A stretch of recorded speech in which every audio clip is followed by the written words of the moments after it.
तो ये कुछ आ जाएगा 3.96 इंटू 10 की पावर 15 के, is the correct answer to this question. आगे बढ़ते हैं। ये आप लोग टेबल से, हेलो स्टूडेंट कैसे हैं आप? आई होप आप सभी अच्छे होंगे। तो लास्ट क्लास में हमने एक आपको ये सवाल दिया था लास्ट सेशन में, तो आई होप आपने सबने ट्राई किया होगा। तो चलिए आपको करके बता देता हूँ कि कैसे होगा। क्या पूछा है जी? गिवन दैट इसका इलेक्ट्रोड पोटेंशियल दे रखा है, इसका भी इलेक्ट्रोड पोटेंशियल दे रखा है, आपको फाइंड करना है इसका इलेक्ट्रोड पोटेंशियल। बहुत बढ़िया। तो जो इलेक्ट्रोड पोटेंशियल होता है, जो E होता है वो क्या होता है? इलेक्ट्रोड पोटेंशियल जो होता है वो आपकी इंटेंसिव क्वांटिटी होती है, मतलब एडिटिव नहीं होती, ऐसे ही ऐड करके या सब्ट्रैक्ट करके नहीं निकाली जा सकती। वेयर एज डेल्टा जी जो होता है वो कैसा होता है आपका? एक्सटेंसिव, मतलब वो क्या है? आपकी एडिटिव क्वांटिटी है जो कि मास डिपेंडेंट है। ठीक है भाई, यहाँ भी अब ये इंफॉर्मेशन कर क्या रही है? तो हम देखेंगे भाई कि जो ई नोड है Cu2 पॉजिटिव Cu, अगर मैं इसकी रिएक्शन लिखूं तो Cu2 पॉजिटिव से Cu बन रहा है 2 इलेक्ट्रॉन एक्सेप्ट करके। इसका इलेक्ट्रोड पोटेंशियल जो दे रखा है 0.37 हमें दे रखा है। अगला दे रखा है Cu पॉजिटिव से Cu पॉजिटिव से क्या दे रखा है आपको? Cu2 पॉजिटिव, इसमें इलेक्ट्रॉन ऐड किया तो इसका इलेक्ट्रोड पोटेंशियल भी आपको क्या दे रखा है? 0.153 वोल्ट आपको गिवन है। आपको निकालना है Cu पॉजिटिव से Cu का इलेक्ट्रोड पोटेंशियल निकालना है, इस रिएक्शन का आपको निकालना है। तो अगर मैं देखूं तो इस ऊपर वाली दो रिएक्शन को ऐड कर दूंगा तो ये वाली आ जाएगी। बट अगर मैं डायरेक्ट ऐड करूं तो क्या इलेक्ट्रोड पोटेंशियल भी उनका ऐड हो जाएगा? नहीं, क्योंकि वो कैसी क्वांटिटी है? इंटेंसिव क्वांटिटी है, इसलिए वो एडिटिव नहीं है। बट हमें पता है थर्मोडायनेमिक्स से जो डेल्टा जी होता है, जो डेल्टा जी होता है वो कैसा है? एक्सटेंसिव क्वांटिटी है और वो एडिटिव इन नेचर है। तो इन दोनों का डेल्टा जी ऐड करूंगा तो इसका डेल्टा जी मेरे पास आ जाएगा। और अगर एक बार इसका डेल्टा जी आ गया तो मैं इसका डेल्टा जी से माइनस एनएफपी लगा के इसका इलेक्ट्रोड पोटेंशियल निकाल सकता हूं। चलिए करते हैं भैया। पहली और दूसरी रिएक्शन को मैंने जोड़ा तो तीसरे का डेल्टा जी आ गया, delta G equal to delta G one plus delta G two. बोलो हाँ ना? अगर मैं तीनों में माइनस एनएफ रख दूं तो इसका हो जाएगा minus n F E nought. अगर मैं स्टैंडर्ड लेके चलता तो इसका भी क्या हो जाएगा? Minus n F E one minus n F E two. अब मैं इसमें से एफ एफ एफ तीनों का काट देता हूँ, माइनस माइनस माइनस तीनों का काट देता हूँ। अगर एन की बात करूँ तो इस थर्ड रिएक्शन में एन कितने हैं? नंबर ऑफ इलेक्ट्रॉन कितने हैं? 1 है। तो ई नोड की वैल्यू कितनी है मुझे नहीं पता है, तो ई नोड आ गया। बहुत बढ़िया। इसकी बात करूँ तो नंबर ऑफ इलेक्ट्रॉन पहली रिएक्शन में कितने हैं? 2 हैं। ई की बात करूँ तो कितना है? 0.337। एन की बात करूँ तीसरी रिएक्शन में तो कितना है? 1 है। और ई टू की बात करूँ तो कितना है? -0.153। अगर मैं इसको सोल्व करूंगा तो मुझे थर्ड रिएक्शन का इलेक्ट्रोड पोटेंशियल निकल जाएगा जो कि है 0.521 वोल्ट। जल्दी से ट्राई कीजिए और फिर मुझे बताइए कि आपका भी यही आंसर आ रहा है क्या। चलिए आगे बढ़ते हैं अगले सवाल की तरफ। अगला एक सवाल दे रखा है आपको, एनसीईआरटी से ही लिया गया। Represent the cell in which the following reaction takes place. एक सेल दे रखा है जिसमें ये रिएक्शन हो रही है, आपको बताना है ई सेल की वैल्यू क्या आएगी। तो ई सेल वैल्यू कहाँ से निकाल सकते हैं? नस्ट इक्वेशन से निकाल सकते हैं। नस्ट इक्वेशन इसके लिए कैसे लगेगी भाई? तो नस्ट इक्वेशन क्या होती है आपकी? E cell equal to E nought of cell minus R T by n F l n log natural is equal to product upon reactant. Product में क्या है? Mg2 पॉजिटिव की कंसंट्रेशन, और रिएक्टेंट में क्या है आपकी? Ag पॉजिटिव की कंसंट्रेशन। क्योंकि वो दो है तो किसका आ जाएगा? ऐसी ही नोड आ गई। अगर मैं 298 केल्विन की बात करूं तो ये वाली वैल्यू जो हो जाएगी, इतनी वैल्यू क्या हो जाएगी? -0.06। Number of electron n, n कितने हैं आपके? 2। अभी बताता हूँ कैसे आया। लोग, और ये क्या आ जाएगा? Mg2 पॉजिटिव, Mg2 पॉजिटिव आ जाएगा 0.10 बाय 0.0001 का स्क्वायर। ई नोट सेल कितना दे रखा है आपको? 3.17। आपका आ जाएगा ई सेल। बस आपने वैल्यूज ही रखी हैं, आपको इसको कैलकुलेट करके बताना है कि आपकी वैल्यू क्या आ रही है। जल्दी से बता दीजिए जी, जल्दी से बताइए कि इसकी वैल्यू क्या आ रही है, आपके लिए क्या आ रही है जी इसकी वैल्यू। इसकी वैल्यू आ जाएगी जी 2.96। The correct answer to this question is 2.96। आगे बढ़ते हैं जी, अगले सवाल की तरफ बढ़ते हैं। ओहो, एक और सवाल है, एक और सवाल है जी। क्या है? Calculate the equilibrium constant. Equilibrium है जी, इसके और इसके बीच में इक्विलिब्रियम है। तो जब भी इक्विलिब्रियम होगा तो ई सेल की वैल्यू क्या होगी? जीरो होगी। क्यों? क्योंकि डेल्टा जी क्या होगा आपका? जीरो होगा। इक्विलिब्रियम पे डेल्टा जी जीरो होगा, so this implies that E cell is equal to zero. बहुत बढ़िया। तो हमें पता है क्या होता है भाई नर्स इक्वेशन, अगर मैं इसके लिए लिखूं तो E cell is equal to E nought of cell minus 0.06 at 298 kelvin temperature, 0.06 हो जाएगा। नंबर ऑफ इलेक्ट्रॉन लूज और गेन क्या आ रहा है? 2 आ रहा है, तो 2 और लॉग ऑफ क्या? इक्विलिब्रियम पे है ना, तो ऐसा कुछ आ जाएगा। तो ई सेल आपका क्या हो जाएगा? तो हो जाएगा, ये क्या आ जाएगा? E not cell is equal to 0.06 by 2 log के। आपको के की ही वैल्यू चाहिए, कैसे निकालेंगे जी?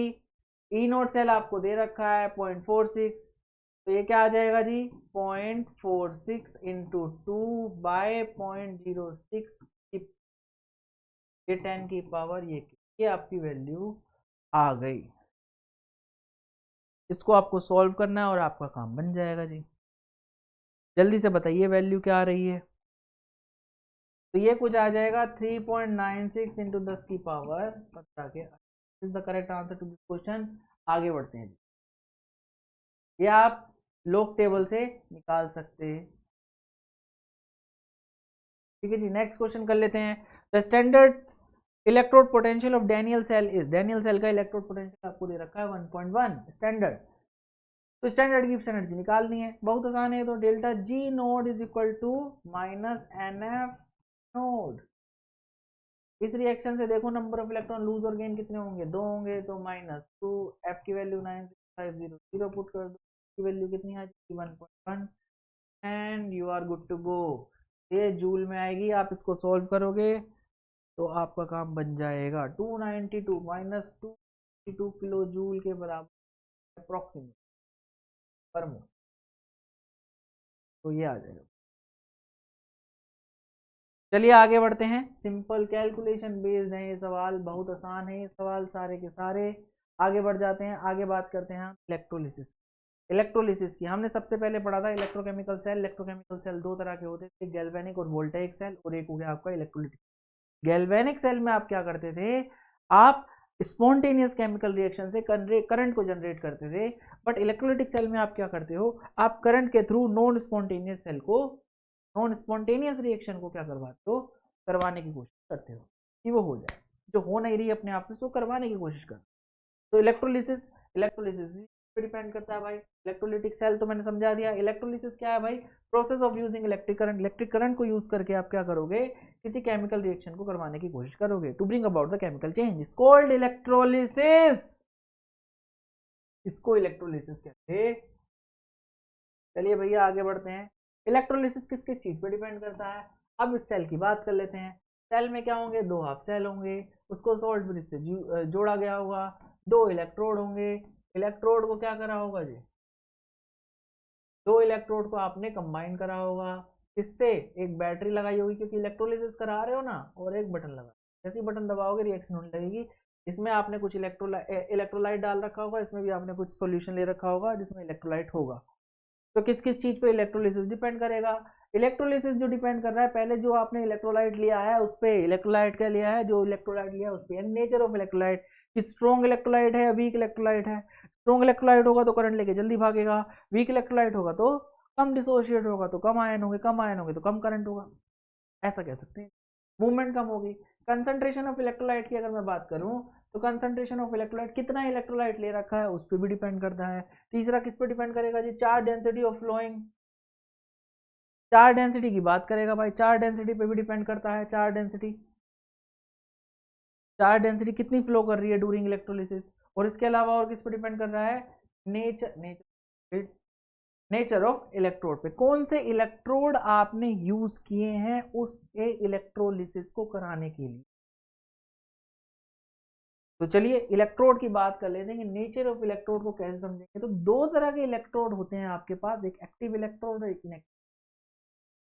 एक होता है आपका एक्टिव इलेक्ट्रोड और एक होता है आपका इनएक्टिव इलेक्ट्रोड। एक्टिव इलेक्ट्रोड वो होता है जो एक्टिवली पार्टिसिपेट कर रहा होगा ड्यूरिंग द रिएक्शन। कैसे?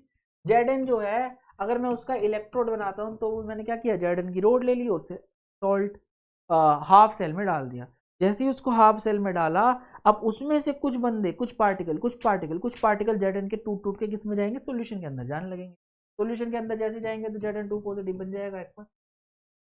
यानी कि ये एक्टिवली पार्टिसिपेट कर रहा है हाफ सेल में।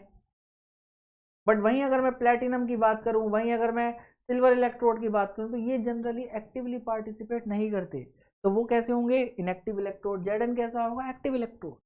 The electrode in the cell, the electrode in the cell that are active because of the metal themselves are component of the half cell reaction. Active electrode वो होंगे जो actively participate कर रहे हैं, इसको ऐसे समझ लो। चलिए आगे बढ़ते हैं भाई। और जो नहीं कर रहे हैं वो कैसे होंगे, इनएक्टिव इलेक्ट्रोड। नेक्स्ट आ जाते हैं भैया electrolysis of molten and. Electrolysis की बात कर रहे हैं भाई, इलेक्ट्रोलिसिस की बात कर रहे हैं तो इलेक्ट्रोलिसिस, मैंने करंट प्रोवाइड किया, नीचे इलेक्ट्रोलाइट पड़ा था हमारा NaCl। NaCl उसमें पानी नहीं है, मोल्टन का मतलब है उसमें पानी नहीं है, सिर्फ NaCl है, उसको पिघला के डाल दिया है। अब उसका इलेक्ट्रोलिसिस करूंगा तो दोनों इलेक्ट्रोड पे क्या क्या होगा, दोनों सेल में क्या क्या होगा, दोनों सेल के अंदर कौन कौन सी रिएक्शन होगी, उसी को क्या कहूंगा, उसी के बारे में पूछना चाह रहा है। इलेक्ट्रोलिसिस ऑफ मोल्टन NaCl में जब मैं इलेक्ट्रोलिसिस करूंगा NaCl का तो क्या क्या होगा। तो मोल्टन NaCl की बात करूं तो वहां पानी नहीं है, तो वहां सिर्फ क्या है, NaCl। NaCl क्या करेगा, टूट जाएगा, Na पॉजिटिव और Cl नेगेटिव, यानी दो आयन है। ठीक है जी। और हमारे पास इलेक्ट्रोड कितने हैं, इलेक्ट्रोड भी दो हैं। इलेक्ट्रोड कौन कौन से हैं भाई, एक है एनोड, एक है कैथोड।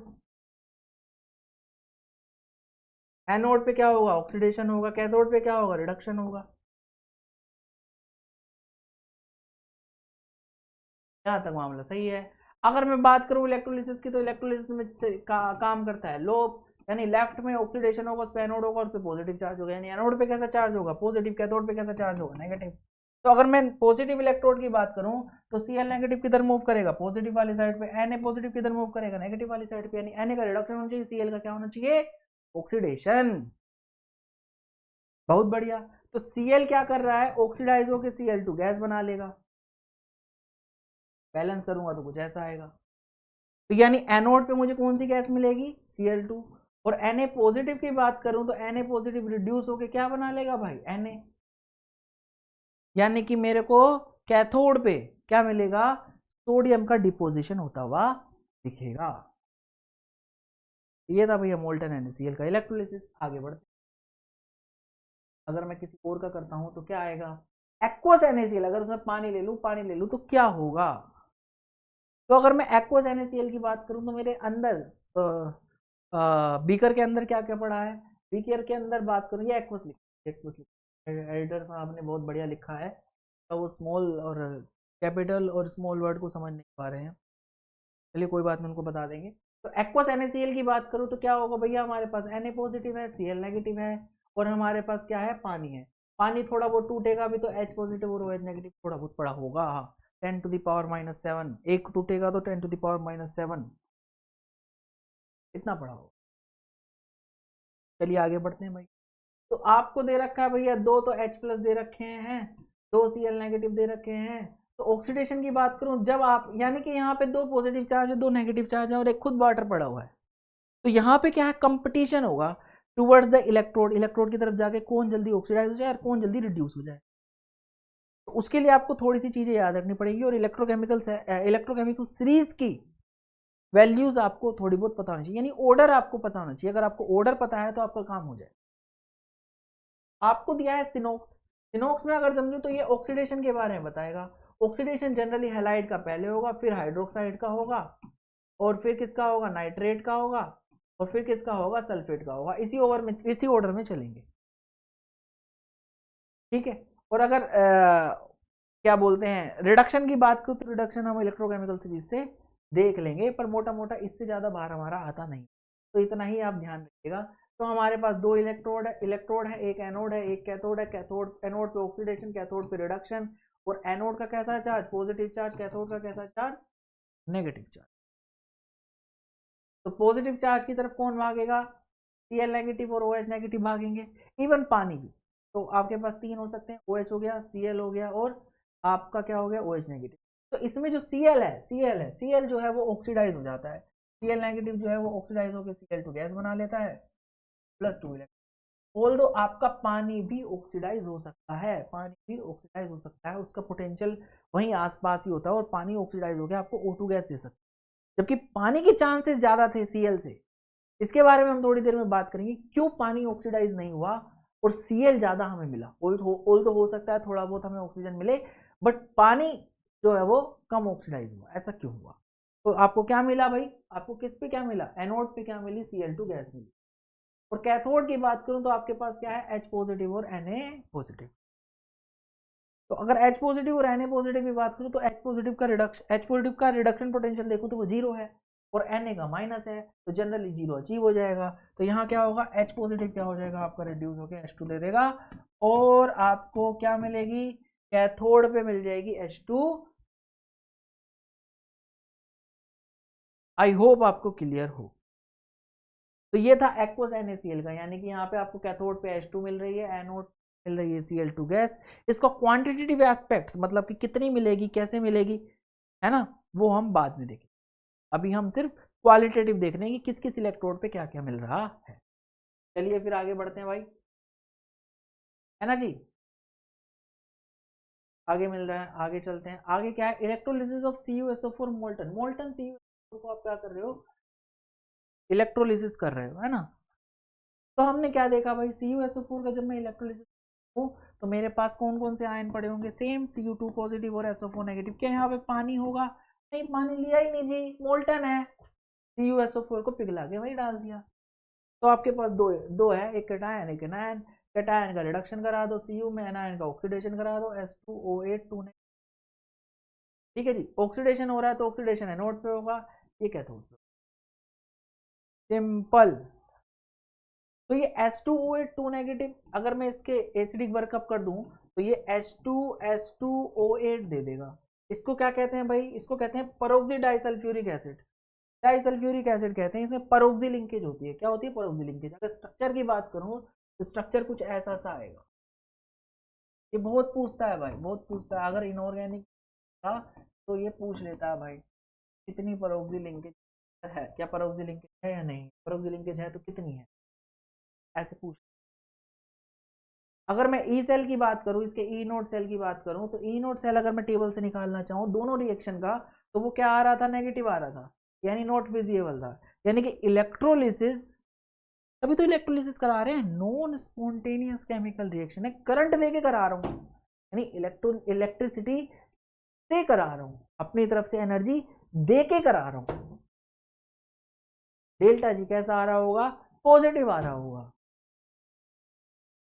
तो अमाउंट ऑफ एनर्जी प्रोवाइड करनी पड़ेगी। चलिए आगे बढ़ते हैं भाई, नेक्स्ट आ जाओ जी भैया।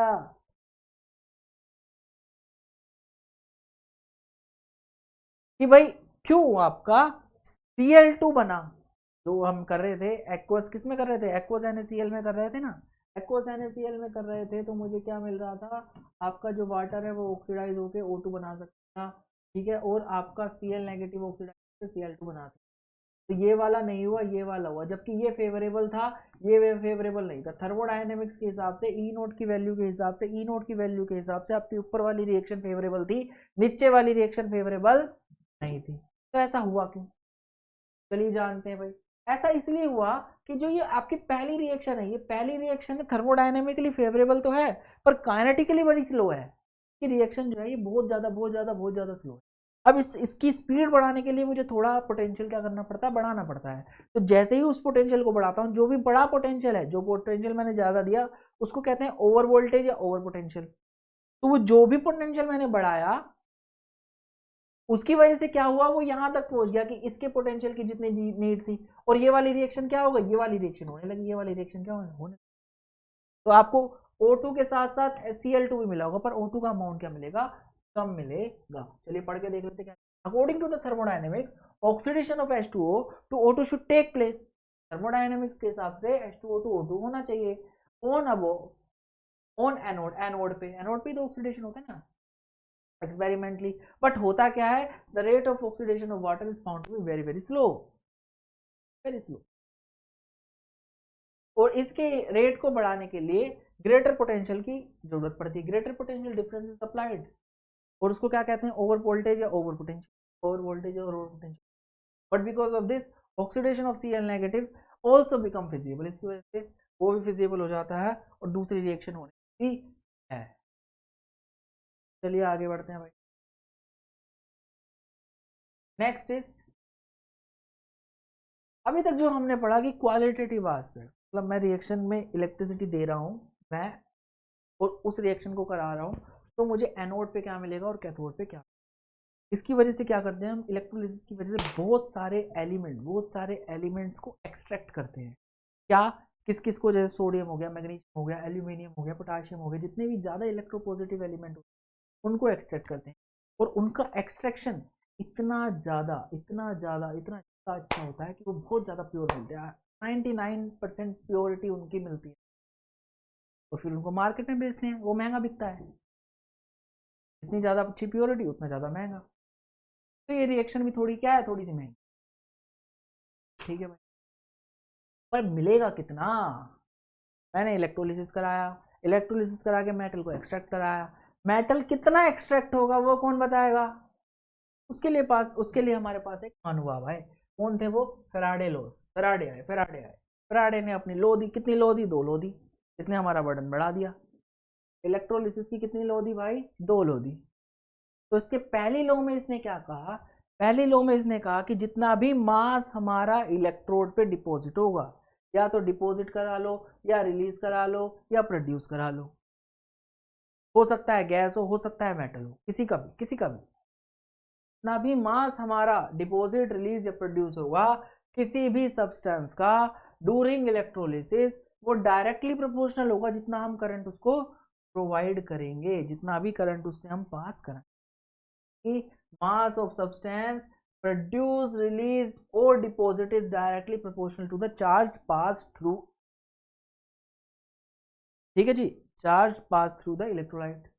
और अगर इस प्रोपोर्शनैलिटी साइन को हटाता हूं तो क्या आएगा, W is equal to Z Q. ये जेड क्या है, हमारा इलेक्ट्रोकेमिकल इक्विवेलेंट है उस सब्सटेंस का। और अगर मेरे को इसको डिफाइन करना हो तो क्यू को क्या रख लूंगा, 1, तो W क्या हो जाएगा, जेड के बराबर। यानी W क्या हो जाएगा हमारा, वो मास हो जाएगा, वो मास डिपॉजिटेड होगा जब 1 कूलम करंट, 1 कूलम चार्ज आपने पास कराया था इलेक्ट्रोलाइट। तो जेड क्या है हमारा, mass deposited when 1 coulomb of charge is pass through the electrolyte या फिर सॉल्यूशन। चलिए आगे बढ़ते हैं और इस पे एक सवाल कर लेते हैं। जल्दी से आप इस सवाल को करिए, पहले आप करिए फिर मैं करता हूं। मैं तो कर ही दूंगा, जल्दी से आप पोज करके करिए। स्टूडेंट, आई होप आपने ये सवाल ट्राई कर लिया होगा।